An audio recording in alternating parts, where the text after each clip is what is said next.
Hello বন্ধুরা, কেমন আছো? আশা করি ভালো আছো সবাই। তো আমার একটি নতুন ভিডিওর সঙ্গে সবাইকে স্বাগত জানাই। তো আমি বাপের বাড়ি গিয়েছিলাম, ওই যে মন্দিরটা দেখতে পাচ্ছ, এই মন্দিরটাতে বেড়াতে গেছি।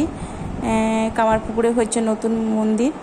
তো সেখান থেকে এসে এই যে আমার বোনপোর ছেলে হয়েছে, সেখানে এই যে খাওয়া দাওয়া চলছে। খেতে চলে এসেছি বেরিয়ে টেরিয়ে।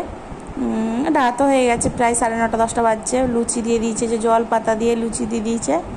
লুচি সিটারা পুজো হচ্ছে আর কি, সিটারা পুজোর খাওয়ান দাওয়ান হচ্ছে আর কি। লুচি দিয়েছে, লুচির পর ডাল দিয়ে দিল, ছোলার ডাল।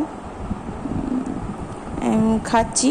তো বন্ধুরা, যে আমাদের একটা নিয়ম আছে, সেটারা পুজো হলে মানে 6 দিনে সেটারা পুজো করতে হয়, বাচ্চা হলে আর কি, ছেলে হলে 6 দিনের দিন সেটারা পুজো হয়।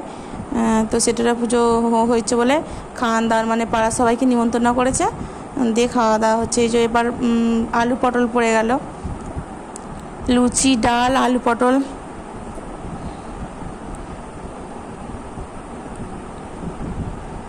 এই যে খাচ্ছি সবাই মিলে। তারপর কুমড়োর তরকারি দিয়ে গেল, এই যে সবাই মিলে খাচ্ছি। আর সব পাড়ার বৌদিরা আছে, দিদিরা আছে। তারপর চাটনি দিয়ে দিয়েছে, রসগোল্লা পান্তুয়া দিয়ে দিয়েছে, পাঁপড় ভাজা।